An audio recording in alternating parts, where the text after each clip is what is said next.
देखिए, अब हम जो है कुछ कॉन्सेप्ट देख लेते हैं जो कि इन्फ्लेशन जैसे टॉपिक से ही रिलेटेड हैं। तो कुछ ऐसे कॉन्सेप्ट देख लेते हैं। तो मुद्रास्फीति की हम बात करते हैं, लेकिन क्या हो अगर स्थिति मुद्रास्फीति के जस्ट विपरीत हो जाए। तो जब अर्थव्यवस्था में वस्तुओं एवं सेवाओं की जो उसकी जो कीमत है वो अचानक से कम हो जाए, यानी कि लगातार कम होते रहे, तब ऐसी स्थिति को हम लोग डिफ्लेशन कहते हैं। इस स्थिति को हम लोग डिफ्लेशन कहते हैं, अपस्फीति। इस स्थिति में मैंने जैसे आपको बताया कि मांग जो है अर्थव्यवस्था में, मांग जो है वो अचानक से नीचे चली जाती है। अब वो मांग नीचे क्यों जाती है, उसका ये कारण ये है कि हो सकता है कि अर्थव्यवस्था में मंदी जैसे हालात उत्पन्न हो सकते हैं। या अगर हम कहें मंदी जैसे हालात क्यों उत्पन्न होंगे, मान लीजिए अगर किसी भी अर्थव्यवस्था में दो चीज़ें महत्वपूर्ण होती हैं, एक डिमांड और एक सप्लाई।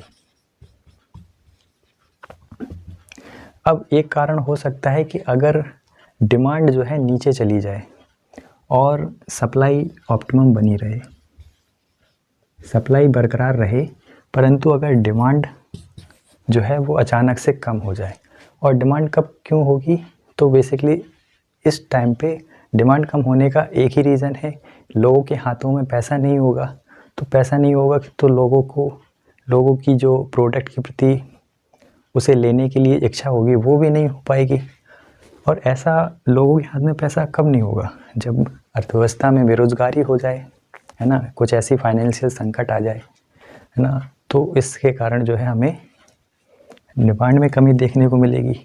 तो अर्थव्यवस्था में अगर वस्तुओं और सेवाओं की सप्लाई बनी भी रहे, बावजूद इसकी अगर मांग में कमी हो जाती है, तब भी हमें जो है डिफ्लेशन जैसी कंडीशन देखने को मिलती है। ये कंडीशन क्यों उत्पन्न होती है उस पर हम लोग चर्चा कर लेते हैं, क्या क्या कारण हो सकते हैं। देखिए, पहला तो मैंने बताया आपको कि हो सकता है कि इकोनॉमी जो है, अर्थव्यवस्था अपने चरम पर पहुंच जाए। चरम पर पहुंचने का मतलब ये है कि वहाँ जो मूलभूत आवश्यकताएं हैं, विकसित अर्थव्यवस्था की ओर किसी अर्थव्यवस्था का रूपांतरण हो जाए, या तो उसको ही हम लोग चरम पर पहुंचना कहते हैं अर्थव्यवस्था का। वहाँ पर ऐसी स्थिति में जो है हमें ज़्यादा डिमांड सप्लाई देखने को नहीं मिलती है, वस्तुओं की मांग ज़्यादा देखने को नहीं मिलती है। दूसरा अगर हम एग्जाम्पल देखें तो एक कारण ये भी हो सकता है कि वहाँ की जो पॉपुलेशन है वो ओल्ड हो जाए। जापान इसका सबसे बेहतरीन एग्जाम्पल है।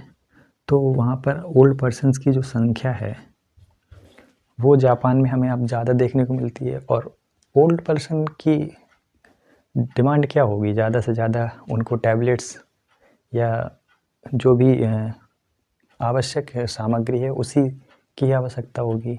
बट जो न्यू जनरेशन होती है या जो यंग जनरेशन होती है उसकी डिमांड ज़्यादा होती है। तो ऐसी स्थिति में भी जो है डिफ्लेशन देखी जा सकती है। तीसरा क्या हो सकता है कि बैंकों में अगर अस्थिरता उत्पन्न हो जाए, है ना, लोगों को ये भय होने लगे कि नहीं बैंक ऋण की पॉसिबिलिटी, ऐसी संभावना व्यक्त हो सकती है। तो ऐसे में भी जो है बैंकिंग संकट हमें के दौर में भी हमें डिफ्लेशन देखने को मिलती है। तो ये डिफ्लेशन थी।